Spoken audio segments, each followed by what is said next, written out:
Shemai everyone, and welcome to this lesson on tone. So tone is one of our formal elements. I know we looked at line last week, but today we're going to be discussing all about tone and then we're going to be having a task. So let's look at our learning objectives then. Today you're going to learn about another formal element, which is tone, understand what tone is in art and how we can create it in our work, learn more about form, and you're going to be practicing your own tonal sketching and you're going to be completing the main task. So what is tone? Tone refers to the lightness or darkness of a colour, and one colour can have an almost infinite amount of tones. So we've got a chart on the screen going from white to black, and then we've got the mid values in the middle of the chart. But those greys and whites have lots of different colours inside them. So now I'd like us to do our task dechrau, or start a task. So using a pencil, I'd like you to practice shading on your page. And what I'd like you to do is start from dark and bring it back towards you to light. And you're going to be using the side of your pencil to do this. So pause the video now and have a go at that. So hopefully now you've spent a couple of minutes trying that starter task. So tone and form. If we look at the top shapes, you can see these have no tone. So there's no other colours happening apart from white, which makes the shapes appear flat. However, once we start adding tonal value, so say the bottom shapes have been sketched on top of to create shadows, all of a sudden these come to life and it makes it look three-dimensional. So these are some examples of drawings that show tone.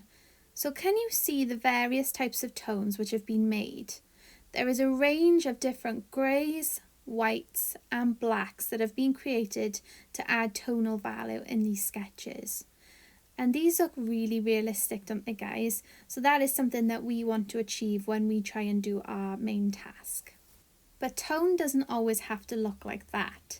So these are two artworks which have used tone very differently, but you can see that is still extremely effective. So we've got block tone on the left hand side, which is when they're using block colours. And then we've got smudged tones on the right, on the hand, which is what makes it look realistic. But they both have the desired effect of light and dark. So you can create tone in different ways. So using everything you've learned then, I'd like to ask you this. How could I add tone to this circle? I'd like you to pause the video and spend 1 minute thinking about how you would add tone using a pencil to make the circle look more like a sphere. And if you're not sure what a sphere is, I've put a picture there on the left hand side. So pause the video now and have a think about how you would do this.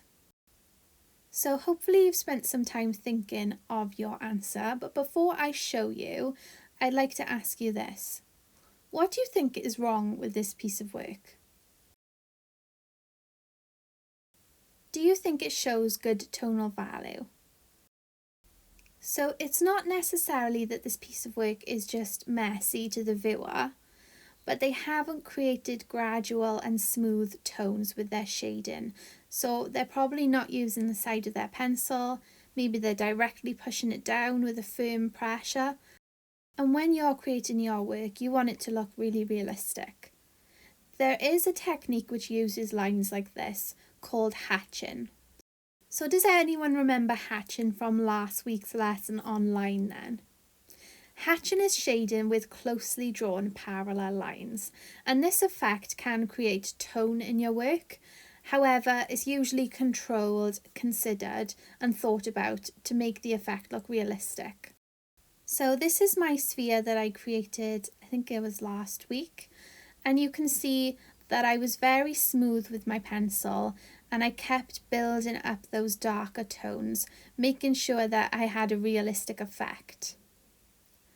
If we look at these pictures of hands, can you see how they have created realistic outcomes using light highlight and some shading as well on the inside of the fingers. What do you think of these drawings? Do you like them? So now you know all about tone, we're going to be moving on to our prif task or main task. So what I'd like you to do is get a pencil and a piece of paper, and we're going to be drawing hands. So what I'd like you to do is draw around your hand in pencil. Look at your hand and draw in any detail that you can see. So maybe your fingernails, maybe you have some little creases on your fingers. And then what I'd like you to do is carefully add tone and shade into your drawing to make it look more realistic and three-dimensional. So you're going to be building up those tones with your pencil, pressing down lightly and then pressing down firm on top. And as a challenge task, if you finish your hand drawing, I'd like you to challenge yourself to annotate your work.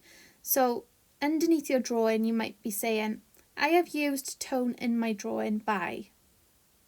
I think the detail on my hand drawing looks realistic / does not look realistic because.